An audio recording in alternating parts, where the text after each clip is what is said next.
But look, I know it seems like the world has gone mad just at the moment. You look at what's been happening in the US, that protesters taking over the heart of Seattle and excluding police, the statues being torn down, the violence and the calls to defund police.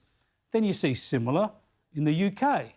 And here too, activists opportunistically generating protests on the back of the trauma in the US. And bizarrely, people defacing statues here.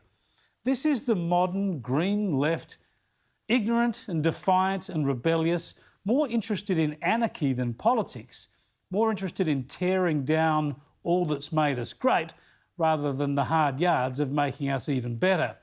There are many complex issues at play here, many aspects of our political life and public debate that need to change. But let me start with one simple point, one obvious aspect that needs to change. When people break the law to draw attention to issues, they must pay a price. Whether it's protesting when we're in COVID-19 lockdown, using violence against police or defacing a statue, the culprits must pay a price.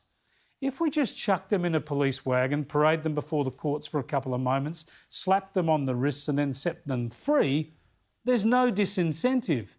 In fact, this just creates a perverse incentive. It maximises the publicity they get, and they get more of an opportunity to make their points, no matter how loopy those points are, and more of a chance to dominate the news cycle to create a sense of social unrest.